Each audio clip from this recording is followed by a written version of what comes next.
You are listening to The Evidence Locker. Thank you for choosing our podcast. Our sponsors make it possible for us to keep bringing you new episodes. Please support them as they have some great deals just for you, our listeners. If you prefer to listen to ad-free content, simply find us on Patreon, where plans start from as little as $2 a month. 25% of these proceeds are donated to the Doe Network, working to bring closure to international cold cases. For more information, follow the link in the show notes.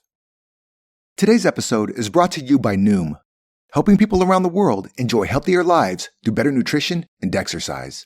Sign up for your trial today at noom.com/evidence locker. This podcast is also sponsored by BetterHelp, the world's largest online counseling platform. Visit betterhelp.com/evidence to take charge of your mental health with the help of an experienced professional. Our cases deal with true crimes and real people. Some parts are graphic in nature, and listener discretion is advised. Each episode is produced with the utmost respect to the victims, their families, and loved ones. When 36-year-old Lisa Montgomery from Melbourne, Kansas called her husband on December 16, 2004, to let him know she had gone into labor while shopping, Kevin was ecstatic. He wanted a child with his second wife for a long time and gone through several miscarriages, but finally, he would get to hold his baby girl. Kevin Montgomery's happiness, unfortunately, lasted for less than 24 hours before the shocking truth was revealed. He was not the father of baby Abigail, and Lisa was not her mother, but a murdered woman named Bobbie Jo Stinnett.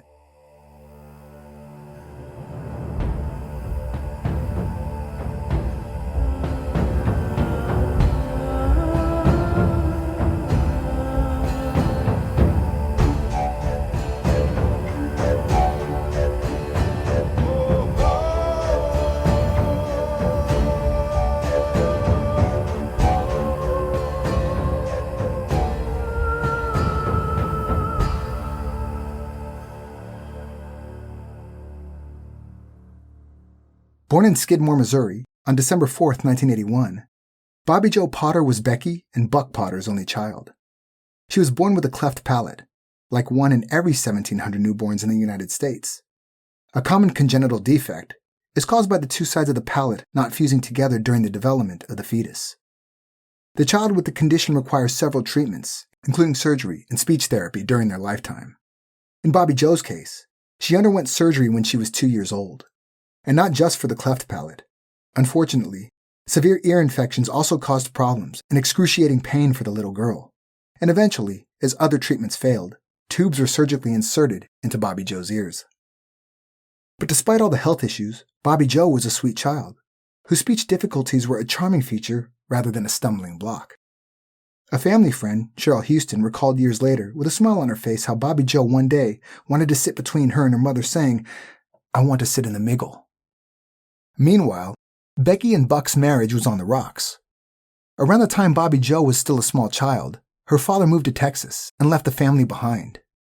Becky and Bobbie Jo did join him later, but the reunion was short-lived. Buck was not exactly a family man. He did not pay attention to his wife and daughter, nor did he provide for them. Eventually, Becky had had enough, took Bobbie Jo, and returned to Skidmore as a single parent. Skidmore is a tiny town in western Nottoway County, situated at the junction of Missouri Highway 113 and Route DD, with a population of just around 280. While houses are cheap, that is basically where the good things about town end. In the last 100 years, half of the residents of Skidmore have either moved away or died. There have been very few that have actually wanted to relocate to the little town that is said to be cursed.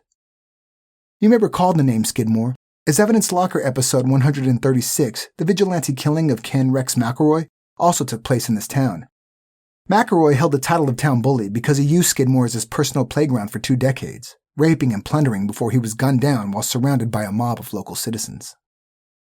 The incident took place just months before the birth of Bobbie Jo Potter on July 10, 1981. Curiously, not a single one of more than 50 witnesses cooperated with the police, and the identity of the person who actually pulled the trigger on Ken has remained a mystery to this day.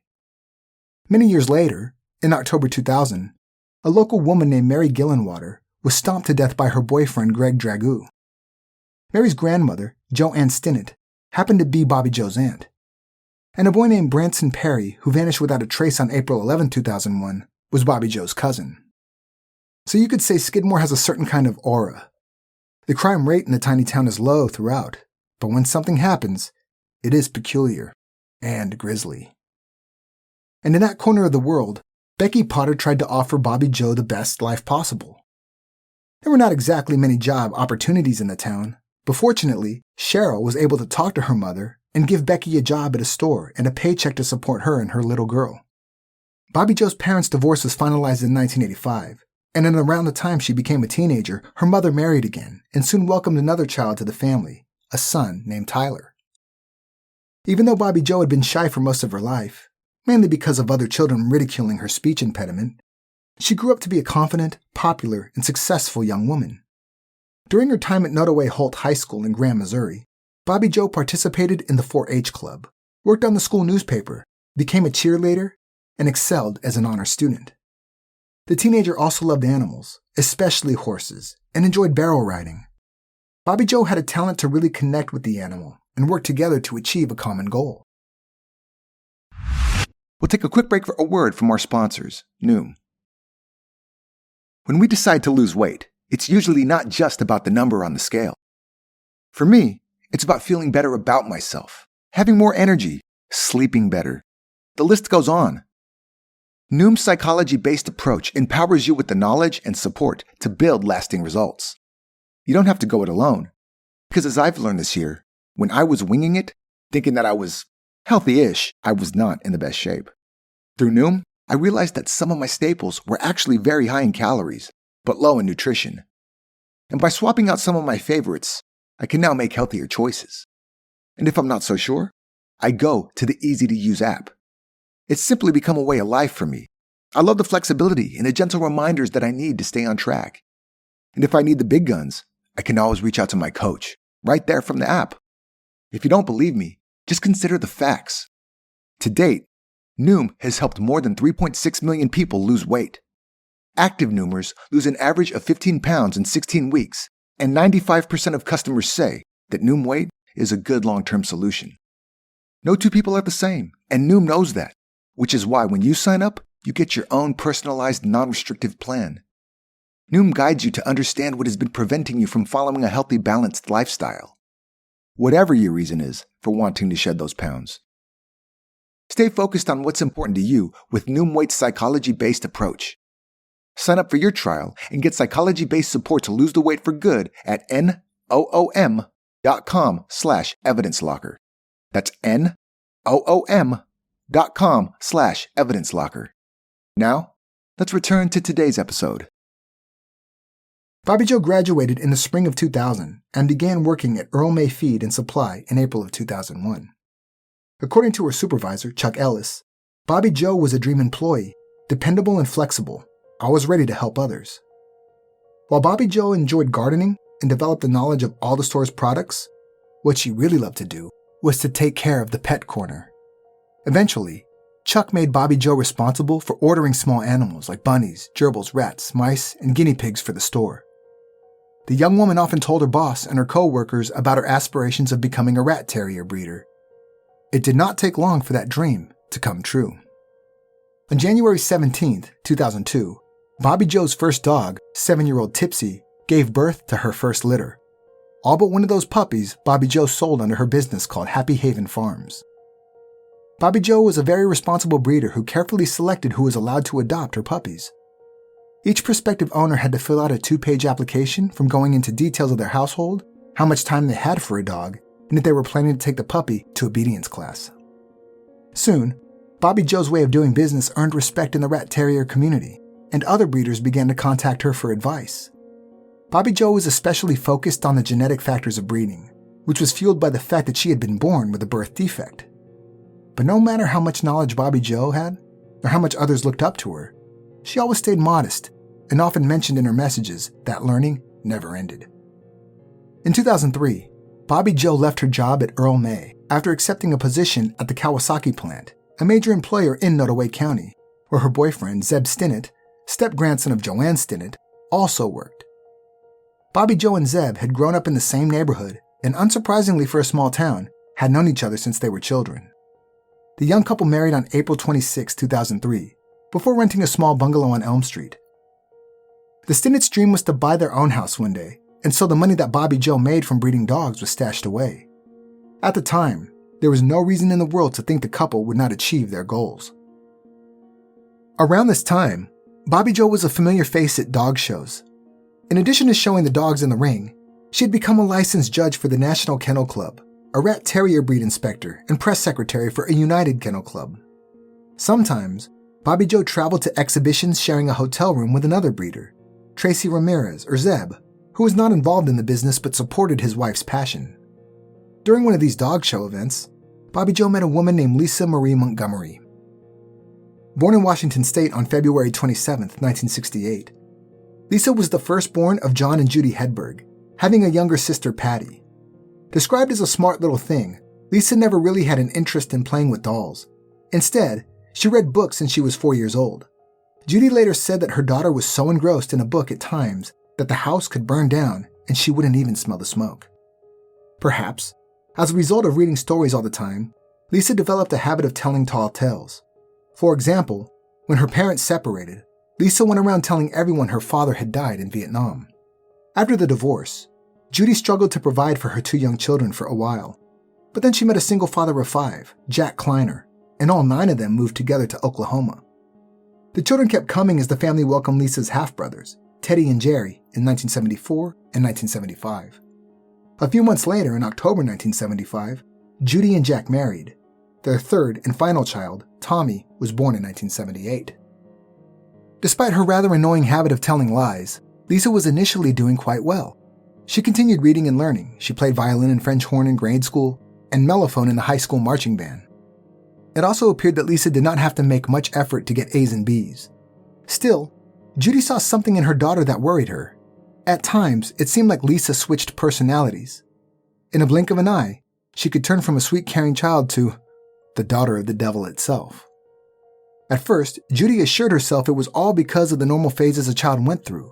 But eventually, she began to fear what kind of person Lisa would grow to be.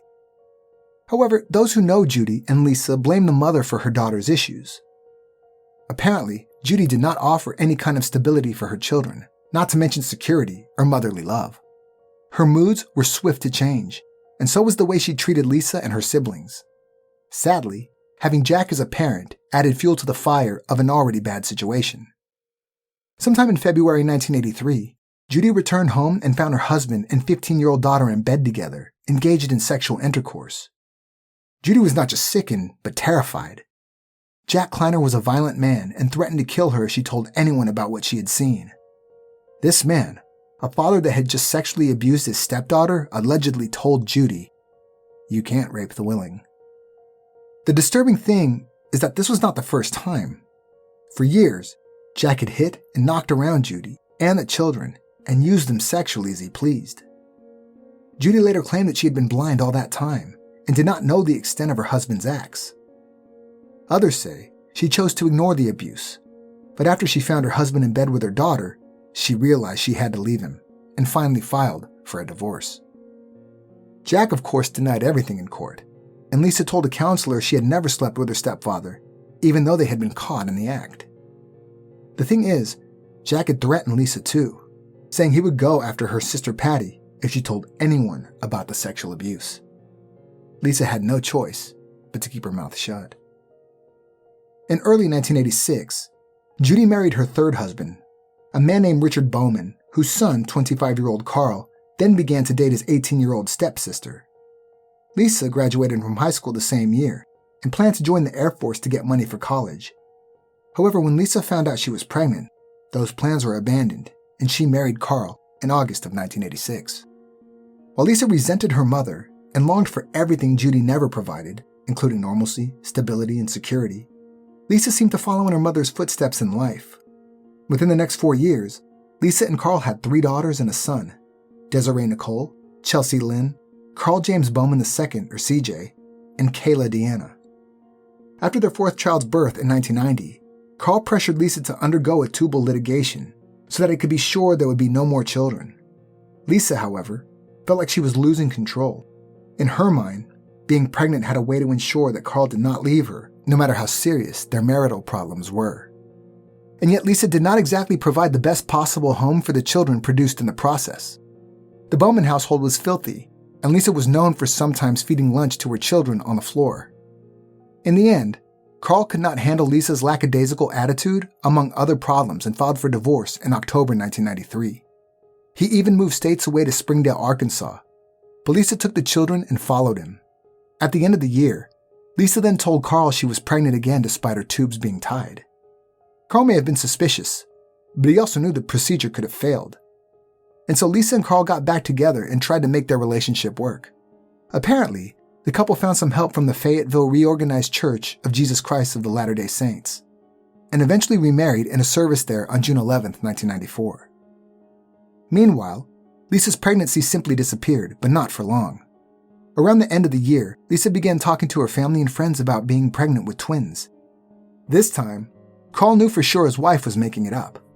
Judy was also convinced her daughter was lying just like she had been doing all her life. Judy had been at the hospital when Lisa had her tubes tied. Not for a second did she believe pregnancy was possible. Unsurprisingly, as the months passed, there was still no baby, and talk of pregnancy again vanished into thin air. At some point, the family moved to Deming, New Mexico, where Carl worked as a delivery driver for a restaurant, and Lisa was hired by the local newspaper, The Headlight, as an inserter and route supervisor. At home, Lisa kept chickens and goats and taught her children how to process the wool. But Lisa lacked interest in the household tasks. Carl's supervisor, Bill Boomhauer, once described the home by saying, "You could barely walk through the place. The only time the place got clean was when Carl did it. Teachers at the Sunshine School would take care of the children and bring in clean clothes for them." In the end, Lisa ran out of tricks to hold her marriage together. In 1998, Carl left with all 4 children and settled in Bartlesville, Oklahoma. In turn, Lisa moved to Kansas to live with her mother. By that time, Judy had a new husband.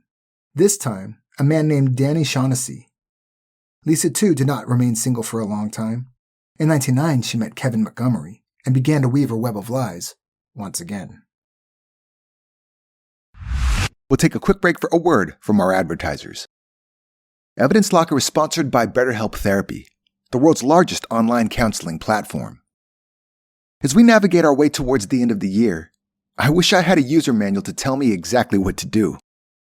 The overwhelm of trying to finish up everything, while slowly but surely getting into the festive spirit, sometimes causes me to flatline, and then I even get fewer things done. But I have yet to find that user manual. With BetterHelp, though, you can call on your counselor whenever you feel stuck. BetterHelp has connected over 3 million people with licensed therapists. It's convenient, secure, and accessible anywhere. 100% online. Therapists will help you learn about how to incorporate productive coping skills. So in a way, therapy is the closest thing to a guided tour of the complex engine called you. Or me, for that matter. To me, therapy helped me to unpack things that were on my mind. Things that held me back in a sense. Interestingly, we explored my childhood, and I never realized how that has shaped me. From how I handle stress now, to how I react when something goes wrong. But instead of feeling at a loss, my therapist, through gentle conversation, guides me to accept the things I cannot change and the know-how to change the things I can. Now that might sound familiar, but it made my emotional load so much lighter in the end. Everyone deserves to feel their best, and BetterHelp makes it easier to get started. With BetterHelp, professional counseling is available anytime, anywhere, through a computer, tablet, or smartphone. Schedule weekly video or phone sessions so you won't ever have to weave your way through traffic and then go and sit in an uncomfortable waiting room, wondering if you've chosen the right therapist or not. Get unstuck with BetterHelp. Visit betterhelp.com/evidence today to get 10% off your first month.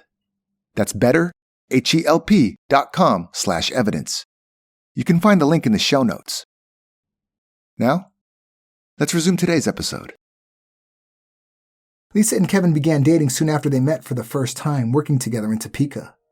The two had only been together for a short time when Lisa pulled one of her old tricks and told Kevin she was pregnant. Likely, Lisa had hoped the news would result in Kevin proposing to her, but instead, he gave her money for an abortion. That money, of course, was used for something else. As her first lie had not worked, Lisa then told Kevin a story, perhaps for sympathy. Lisa claimed that she had gotten pregnant during her teenage years and had given birth to a baby who the doctors claimed was dead. In truth, Lisa told Kevin the baby girl had survived and had been put up for adoption behind her back. Lisa said that she grew suspicious years later and eventually tracked down the adoptive parents and learned her taken daughter had been given the name Sarah. Not a single word of Lisa's tale was true, but Kevin believed her. Why would she lie about something like that? Eventually, the couple married in March 2000 despite the fact Kevin had gone through a messy divorce a short time before. As the court had given Lisa full custody of her children, her 3 daughters and son moved in with the newlyweds to a rural farmhouse in Osage County. But every time Kevin's 3 sons visited them on the weekend, the little house was so packed they eventually had to move to a bigger home in Isabel Felon. In addition to once again enjoying raising livestock and spinning wool into yarn, Lisa spent her time on the internet. She absolutely loved it. Often, Lisa would ask for advice, like in this post. I am hoping to learn how to knit a pair of socks with some of it, but my kids have already asked for mittens. Since it is white, I should be able to dye it. So here's another question. Is it better to dye the wool or the already spun yarn?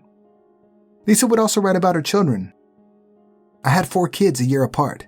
They learn cooperation, manners, and are closer than they were before. As they are all in high school now, we have plans when they all graduate that our next ones will be homeschooled for the first couple of years. So Lisa planned to have more children. People in the community had seen her a million times appearing to be pregnant, but then Lisa would announce she had miscarried again. It did not happen just once or twice.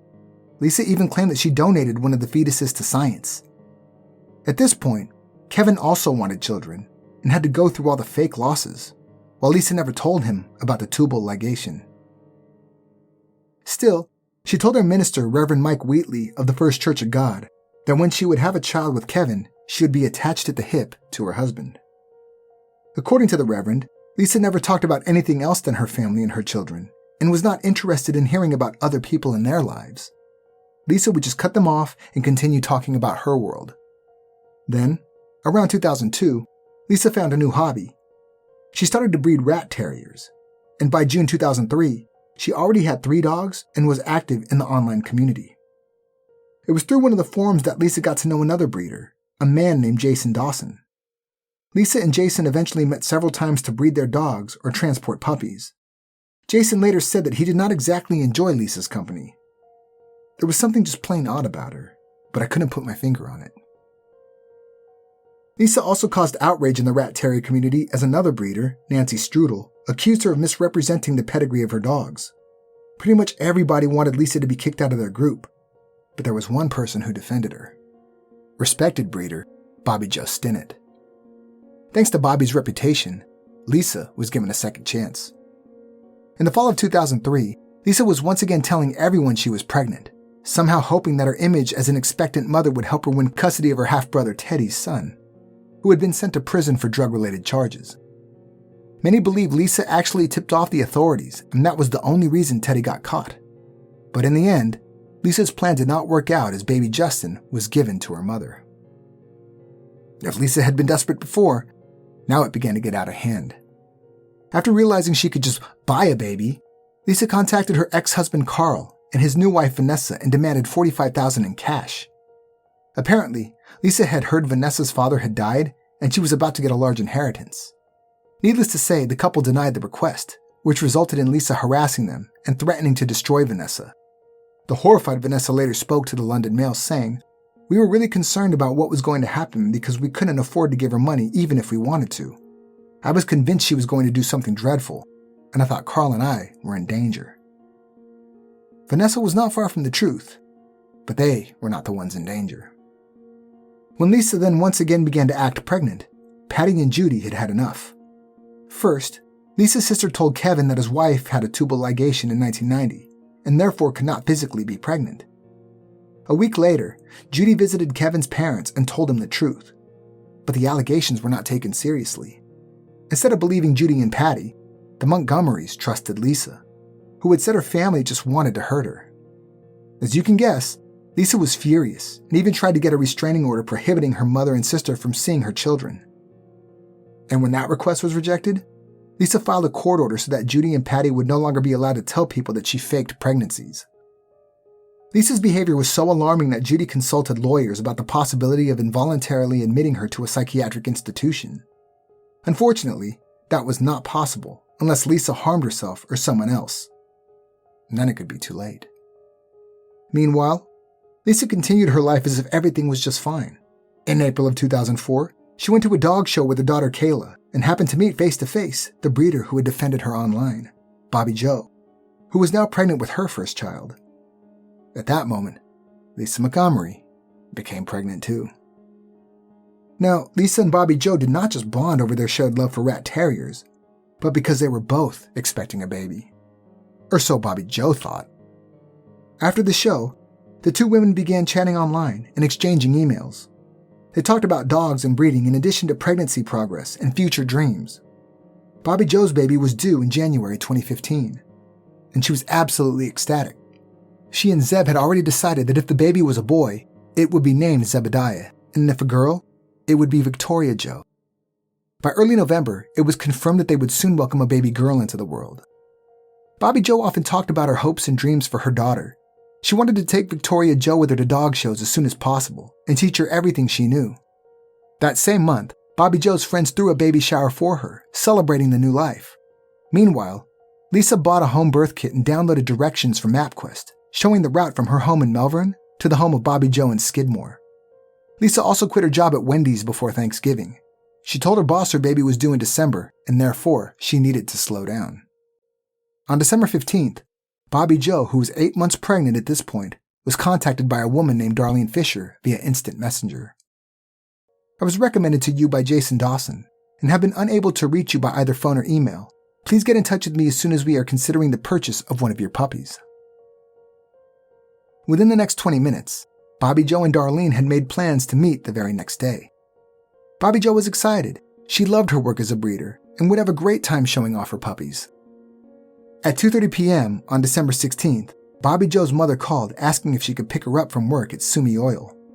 Just then, Bobbie Jo heard a knock on the door and saw a red Toyota parked in front of her house. Telling her mother she could not leave the house yet, she hung up and went to the door. But to Billy Jo's surprise, the woman who stood on her front porch was not a stranger. It was Lisa Montgomery. We do not know what thoughts went through Bobbie Jo's mind at that moment. Perhaps she did not recognize Lisa, or she had come up with some kind of excuse to be there. Nevertheless, the result was the same. Bobbie Jo invited Lisa inside her home and led her to the converted bedroom that housed the litter of rat terriers. In a moment, when Bobbie Jo turned her back to Lisa, she wrapped a rope around her neck and jerked it tight. But Bobbie Jo fought for her and her baby's lives, kicking her attacker and clawing at the rope. But Lisa was too strong. Eventually, the young mother-to-be slumped over and slid to the floor. It was then that Lisa ran to the kitchen, grabbed a 3-inch paring knife, and returned to the bedroom where she knelt on the floor next to Bobbie Jo. Lisa's next actions were unimaginable. She raised the knife and sliced the young woman's stomach open carefully, but Bobbie Jo was not dead yet. Such pain was enough to revive her, and again Bobbie Jo fought. She threw off her attacker and knocked away the knife while blood poured from the wound on her belly. Lisa and Bobbie Jo struggled, resulting in cuts all over their hands, and Lisa losing strands of her hair that were pulled out by the roots. But in the end, Lisa was able to secure the rope again around Bobbie Jo's neck, and this time, she did not let go before she was sure that all life was gone, except the babies.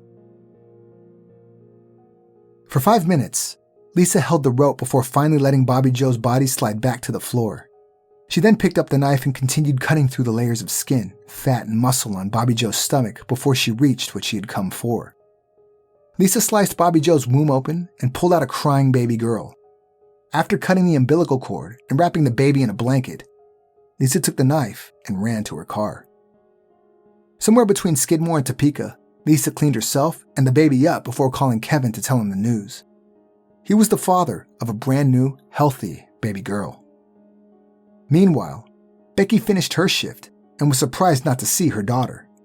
So Becky called Bobbie Jo at 3:30 p.m., but there was no answer. As Becky's workplace was located just a few blocks from the Stinnett's house, she decided to walk there just to see what was going on. Becky felt a bit strange finding the front door open, and that feeling just got worse as she walked into the quiet house. She called out for Bobbie Jo, but she did not answer. It was then that Becky walked into the most horrific scene one could imagine. Her 23-year-old daughter lay on the floor in a pool of blood. Becky immediately dialed 911 and explained to the dispatcher it looked like her 8-month pregnant daughter's stomach had exploded. When paramedics and police arrived at the scene, Bobbie Jo Stinnett was pronounced dead. To everybody's horror, the closer examination showed that her baby was no longer inside her body. Someone had forcibly removed it from Bobbie Jo's womb. But could the baby still be alive? At the time of Bobbie Jo's death, Amber Alert had never been issued for an unborn baby, as the alert requires a description of the victim, among other specific details. However, in this case, the investigators fought hard, and after intervention by Congressman Sam Graves, the alert was implemented. Becky and Zeb both told the authorities that Bobbie Jo was due to meet a woman named Darlene that day, as she wanted to purchase a puppy. Other than that, nobody knew who could have gotten into the home and butchered Bobbie Jo. Thanks to the digital evidence, the police quickly recovered the IP address of a person who had been talking with Bobbie Jo through emails. But even though the messages were signed with the name Darlene, the IP address belonged to Lisa Montgomery. The following day, on December 17, 2004, police went to Lisa's farmhouse in Melbourne, Kansas. Immediately, they saw a car that matched the witness description, and inside the home, they discovered Lisa sitting on a couch, watching television with a newborn baby in her arms. As the officers asked Lisa about the baby, who she called Abigail, she claimed she had given birth at a women's clinic in Topeka. However, when asked the same question outside without Kevin being present, Lisa said that due to financial difficulties, she had had the baby at home but did not want to tell her husband. At this point, Lisa had an explanation for everything. She even told the officers she had thrown the placenta in a nearby creek. But eventually, perhaps fearing Kevin's reaction, Lisa asked if the conversation could continue at the sheriff's office. In custody, Lisa Montgomery confessed to strangling Bobbie Jo Stinnett and cutting the baby from her womb. DNA testing then confirmed that the baby was indeed Victoria Jo, Zeb and Bobbie Jo's daughter. Fortunately, despite the horribly violent manner of how Victoria Jo was delivered and the fact that she was born a month too early, she was in surprisingly good health and was released after a short time to her father's care. Lisa was charged on the federal level with kidnapping resulting in death. If convicted, she could be sentenced to death, which is a very rare sentence for a female offender in the United States. The case went to trial in 2008, with little to no question as to Lisa's guilt. She had literally been found holding Victoria Jo a day after Billy Joe's death. The investigators had also uncovered a mountain of evidence of Lisa planning her heinous crime, creating profiles under a fake name and posing as Darlene, and arranging to meet Bobbie Jo. In addition, Lisa had been watching videos online on how to perform a cesarean section. Of course, Lisa's defense brought up her difficult childhood and mental and sexual abuse. The defense also argued Lisa had been born with fetal alcohol syndrome and sustained brain injuries during car accidents during her life. Nobody can deny Lisa Montgomery had issues, and she was unsurprisingly diagnosed in prison with bipolar disorder, dissociative disorder, psychosis, and post-traumatic stress disorder. Lisa, whose twisted view of reality led to a tragedy. But the extent of her mental illnesses was not fully revealed until after the trial. On October 22, 2007, the jury returned with a guilty verdict, rejecting the defense's claim that Lisa was delusional. 4 days later, the jury recommended the death sentence. Despite numerous appeals and a petition to President Donald Trump for clemency, Lisa Montgomery was executed by lethal injection on January 13, 2021, at a prison in Terre Haute, Indiana. No final words were spoken. While that day gave closure and relief to Bobbie Jo Stinnett's family, there were those who strongly opposed Lisa's execution. Some believe Lisa Montgomery's issues were so deep she was completely out of touch with reality and thus mentally incompetent, making a case for not executing her. But many more disagree, especially those who were present that day 16 years ago, who saw Bobbie Jo's body or heard her mother's cries. Today, Victoria Jo Stinnett is a healthy teenager, still living in the Skidmore area with her family. People may not agree with the execution of Lisa Montgomery, but nothing in her past justified leaving a child without her mother and having to live every birthday remembering that her mother was brutally killed just for her to be born.